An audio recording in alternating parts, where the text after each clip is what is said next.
This episode of Paws for Thought is brought to you by Randy Wagner of Macintosh Realty. Nobody buys or sells more homes in the tri-state area. Let Randy help you find the perfect home, as he supports the Humane Society's mission to find homes for abandoned pets. Hello, welcome to Paws for Thought. I'm Raychel Harvey-Jones, and with me, as always, is Catherine Cooker from the Humane Society. Thank you for being here. Thank you for having us. There are a lot of cute things around the studio today. Yes, there are. I'm always intrigued when you bring in the carry cases and they're very small, but this is the feline part of Paws for Thought. We do have the canine part coming up later on, and some larger animals. Yes, not little crates at all on those animals, that's for certain. Well, let's start off looking at Womack, who just refuses to face the camera this morning. What a little cutie. How old is this one? He is a baby. I think he's about just over a year, so he's quite young. And he's gorgeous. He's a tuxedo, so he has a white front, white chest, and his legs are just white, pure white. He's so pretty. And he's very sweet. He's just he's curious. Hello. Yes, he's curious as he looks up at me. And he's got the brightest white whiskers. So he's very handsome. Did you notice how I completely stayed away from referring to it as he or she? Because Womack was a pretty kind of generic. It was a little generic for me, yes, but he's a little boy. He is very pretty. He doesn't want to face the camera this morning. It's always an idea for many people coming up to the Christmas celebration that a pet would make the perfect gift. What would you say to people? Because there's always that concern, you know, when people do choose to have an animal for Christmas, then after Christmas, lives get back to normal, people are busy, because people have a lot of, you know, spare time on their hands, usually over the holiday season. What would you say to people considering a pet for Christmas? Stop and think. Stop and think about the time that it will take to reacclimate that cat or dog or whatever animal it is to your lifestyle, because as you said, you were exactly right. Once you go back to work, everything changes. It happens, Catherine, you know, every now and again I say something that's quite sensible. You know, more and more, more and more. It's true, because you have a lot of time off and you think, well, you can bring the animal home, and then when you get back to work, suddenly you don't have that time. What's the first, is that really the key when you're choosing an animal, to look at how much time you have? The commitment, the overall commitment, whether it be time and distance, as in distance of the relationship you will have with that animal, because it will be there for life. Pets are for life. They're not for a weekend or a month. And we have people come in, and we're very careful at this time of the year. And you can go to a pet store and just pick up a pet. You know, they want to get them out of there. But we would like to get them a permanent home, a loving permanent home. So we try to really work with people and let them know that this particular animal may have more time involved. If you don't have that, if it's like maybe a terrier that needs to run and get a lot more exercise, if you don't have the time to give that dog that exercise, don't do it. The dog will come back. It will get destructive. They get bored. We all get bored. We all get bored. Now, luckily for me, I've cancelled my social life. I've put everything on hold so I can bring my kittens in and that was socialize the requirement for you to It was. I mean, I was yes. so busy before I had these kittens, and I put my social life completely on hold.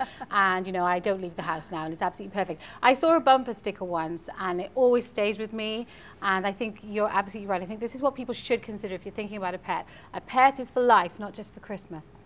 It's the perfect bumper sticker. We are looking at Womack, the details coming up on the screen. If you're looking to add just this cuddly little boy to your household, then of course contact the Humane Society. All the details coming up on the screen. Stay with us, because we've got another cute little kitty on the way.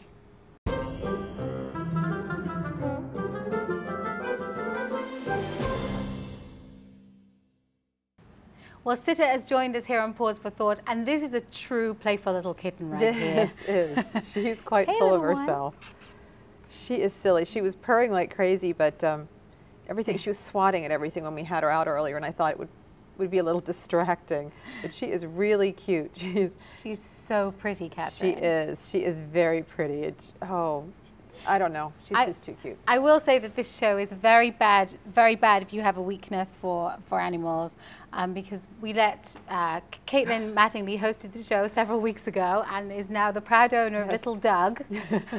We didn't recommend the name, but she fell in love, I guess. It's easy to do. It's dangerous, this show. Yes, it really is dangerous. Tell us about this little one, apart from the fact that she is so much fun. She is fun. She's just about 4 months old. Oh, the collapsible kitty. Oh, look, life is so trying.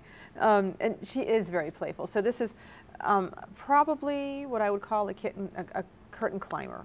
Oh. The kitten stage where they get sort of silly, because she's everything is, and I think she might be like both of your kittens, a bug eater kitten, a bug eater. Oh, she's a bug eater. I think she's a bug eater. I can highly recommend those type of kittens. Yes, I know you will highly recommend them. She was really curious about things floating across the floor, or oh, look at her shadows. So see, she's very sweet. She's very full of herself. Oh, she might nibble you because she thinks everything is her toy. I have to say that mine moved very well, but they're still very into the bugs, which is fine by me, because I think that they need to earn their keep, and this is how they do it in my house, by eating bugs. Okay. Well, they say there's protein in bugs, right? So apparently. Eek. Well. Tell us a little bit, or talk us through the adoption process. I know that each week, and I get highly criticized for this by my producers on this show, Toby and Bethany, who are very close right now. But I get highly criticized for mentioning my kittens a lot. But the adoption process was so simple, and this is why I mention it every single week, because it really is. Thank you. We try to make it easy, but also for the animal. So when you come in and you would like an animal, we want you to spend some time with it, get to know it, make sure that it is something you want to do, and then you just fill out the application, and we check to make sure that your landlord is okay with you having the pet, or make sure that it won't come back to us because all of a sudden someone in the household doesn't want the pet. And it's so traumatic if they're going from one family to another too. It is. It is. It's traumatic for them to come to. She's going after your boot. To come into us in the first place. It's all new. There are a lot of animals in there. It can be kind of noisy. Some animals just really don't like it, and so they're so happy to be in their new home, and then to have to come back can be very traumatic for them, and we don't really want to do that to them. So we try to make sure everything is. She looks like someone's just sort of flopped her down. She's really quite a character. She's beautiful, beautiful eyes. She is. She's a very pretty girl. Now don't forget, if you're looking for a larger animal, if you're looking for a dog or perhaps something a little exotic, do you have anything exotic right now? Just some guinea pigs. Well, I mean, to me, that's exotic. They're Peruvian, right? Oh, so that's very exotic. If you're looking for something different, check out the Humane Society website, or better still, go out there and visit them. They'll have great advice for you. Thanks for watching us here on Paws for Thought. Catherine, thank you as always. Thank you.